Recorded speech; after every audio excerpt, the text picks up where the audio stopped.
So what I'm going to do is start with the easy one, which is the solvent-based version, and it is a wipe-on, leave-on product.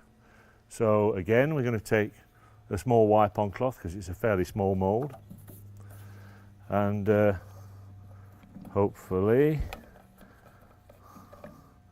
no, I have to pull the cap off.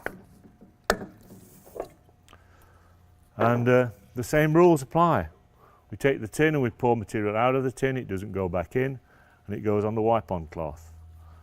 And again, we saturate the wipe-on cloth, trying not to drip it all over the floor. And once we're satisfied we've got a saturated cloth, we put the cap back on the primer can very loosely to prevent moisture getting in, and then we wipe away. And you can see that there's some drips. That doesn't matter, just spread them out. We are just doing a wipe on, let dry.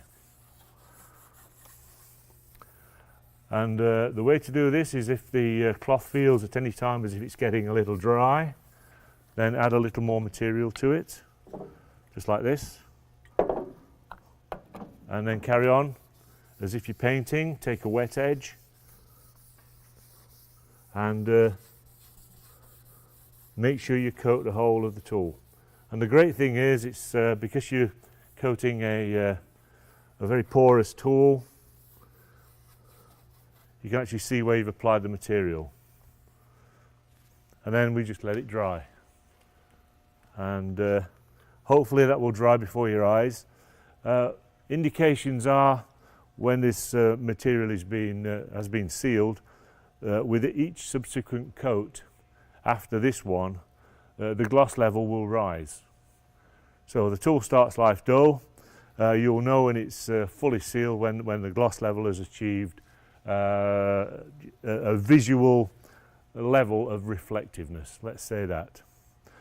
I'm pretty sure, because this is quite a porous mould, that when this coat of primer does dry, and we normally leave it for something like 30 minutes. I'm looking at Dave for assurance of that. 30 minutes to dry before we put the next coat on. So there's a lot of material on the surface of this tool and in the pores of this tool that is now soaking in. And as the solvents continue to dry, the gloss level will probably drop, which is an indication that there is some more sealing to do.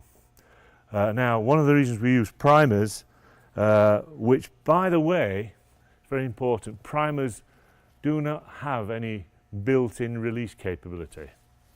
Now please take that on board, because it's not a release agent, so if you were to prepare a mold with a primer, there's a good chance that you would stick your moulding material to it if you were to try to do a layup.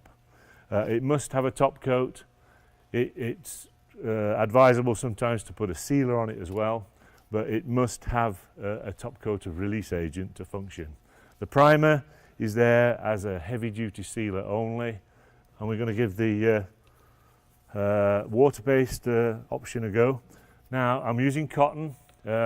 We said earlier on that for water-based products we could use Bounty or one of the proprietary wipes, high-quality wipes. We're advising that for the use of the water-based primer that we use the trusted cotton cloth. And the reason for that is all the experiments we've done in the lab, we get better results with it. We get better film formation and a more smooth finish when we're finished. So again, I've got to get this wet, and because it's water-based, wetting of the cotton cloth is not as easy. Strangely enough, water is not a good wetter. We have to add things to water-based products to make them wet, to make them spread. But once we've got a saturated cloth like that, we can now go and apply in the same way.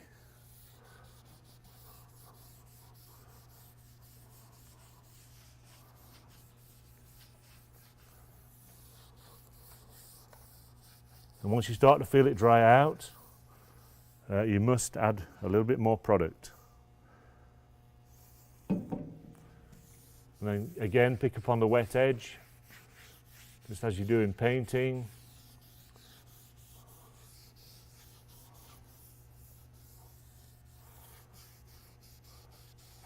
and we found that we can actually be a little more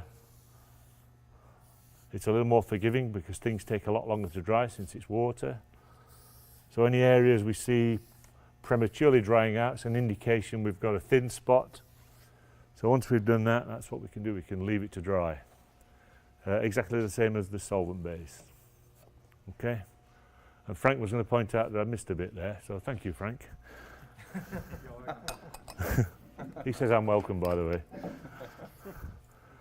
So there we have the first coat of primer, and in both cases water-based, solvent-based, and needs about a half an hour to actually dry and cure, by which time it will be ready, the tool will be ready to receive the next coat if we need it. Now if this tool were of a certain porosity and one coat had indicated a good wet gloss, we would have deemed that as sealed, and it would be ready for the, when cured, would be ready for the next coat of either sealer or release agent. But I can see that because this has got some what are called matte patches around, and this one too is going in the same way, that we are going to need to put some more primer on this tool before we think about putting the top coat system on there. Okay.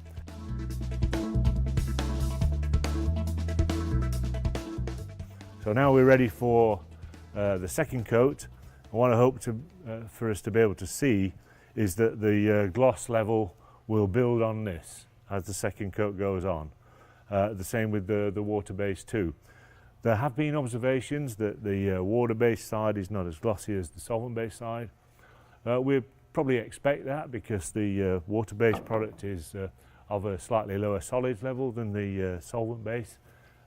So with time and with coats, things should even out and we should end up with the same gloss level on one side as on the other.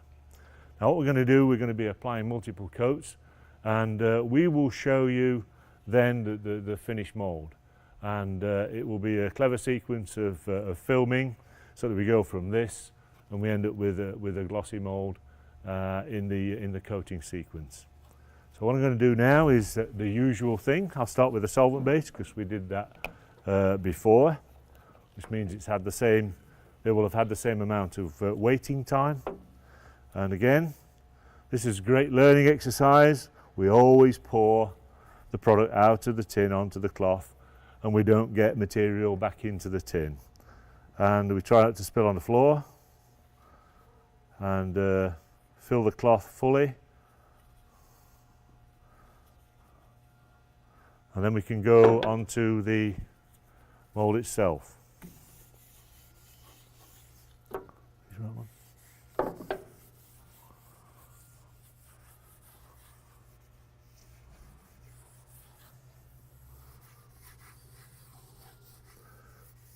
And just start to feel the cloth drying out a little bit, which is a good indication we need some more product. And we put the cap loosely back on the material.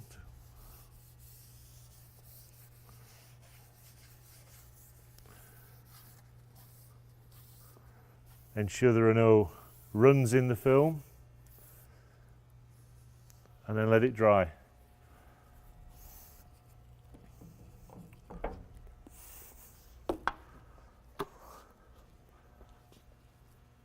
And so now we'll take the water-based product,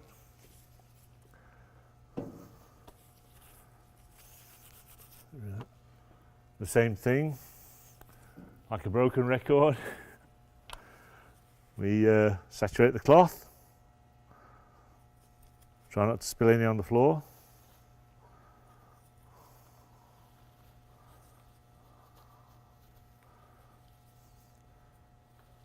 And really the application of this product is the application of this product is so easy, we don't really need to say anything. We just work our way across the tool.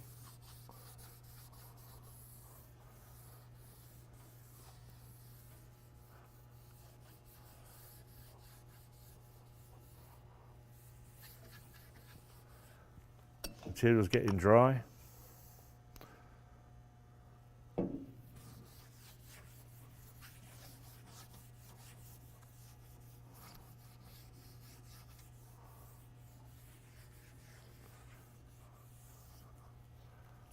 and I think we've got a finished situation there.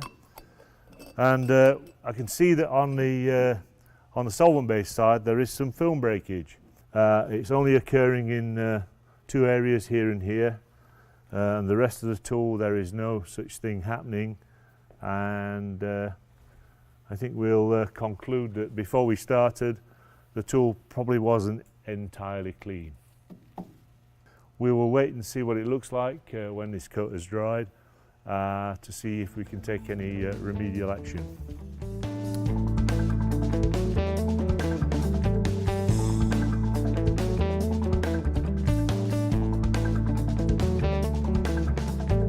If you remember, folks, when we left this mould, we had applied 2 coats of primer, both water-based on one side and solvent-based on this side. And we had a little bit of an issue with film separation. And the remedial action we took for that was to take mould cleaner and apply very, very brusquely to this side which was affected with film separation. The theory being that we would clean the contaminants from the surface of the cleaner or within the cleaner itself. Having done that, we have now applied a total of 6 coats of water-based onto one side, 6 coats of solvent-based onto the other side, and as we can see in the shot, we've achieved what we think is a perfect finish. We must remark that the water-based side is marginally less glossy than the solvent-based side. I would regard that as normal, given that the solids content of the two products is a little different. Probably with another coat or 2 on the water-based side, we could probably achieve the same gloss level. But this is it. This is the finished mould. If we can get it on shot, we're going to try a telltale shot of what the mould looked like before we started. So we're going to remove the separating masking tape down the middle, and we can quite clearly see the virgin state of the mould, which was very, very dull. So we can see this side very highly glossy, this side marginally less glossy, and we would say that this tool is pretty much well sealed with our mould primer.